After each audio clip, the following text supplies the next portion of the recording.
เดียวไปทำงานกันต้องการกันว่าลูกสาวลูกสาวแต่งงานไม่ลูกไม่หลานหลานก็ทำงานย้ายอยู่ที่ไหนอ่ะ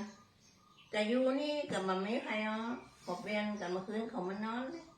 อยู่คนเดียวแล้วก็เมื่อคืนเขามานอนกันเมื่อของกินแต่เกิดชื่อชุกตื้อเห็นนะเขาคนนึงเนี่ยแต่เจ้านี่เว้นอีน้องอีกเก่านี่จะอยู่เปลี่ยนนะคืนนะสองเชียงก็นะไหนคุณจับฝักนี่ใครทานแบบใครดีเนาะมื้ออันนี้ก็สองเคียงหนึ่งใจอะไรอย่างเงี้ยแสงเด็ดแสงเด็ดอย่างเล่นใจทานมันนี่แหละแสงแดดเลยมันนี่ขายเหรอมีขายอ่ะแต่แสงเด็ดนะมันเป็นแต่ดูพังเดินแต่มันก็จ๊อกไปอย่างเกี่ยวพังมันอยู่มันจะ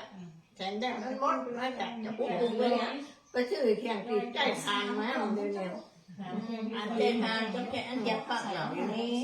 มันได้พังจากหน่อมนั่นนะดึงพังไอ้ตอนใน3 โมงมันดึงแห่พัง3 โมงจะมีกัน3 โมงไปอะไรเนี่ย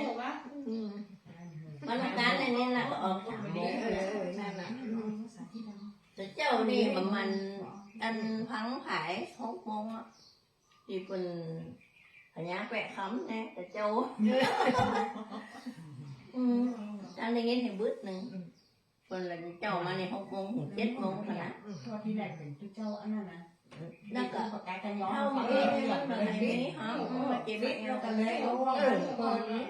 คนส่วนหมอพี่น้องนี่อยู่ใจเย็นไม่เอาเรากับหลังทั้งนั้นมาฝ่ายหกมันทุกข์กันว่าอันนั้นเอาเบิ้ลเอวไปเลยเขาเบิ้ลแง่งเขาหนอก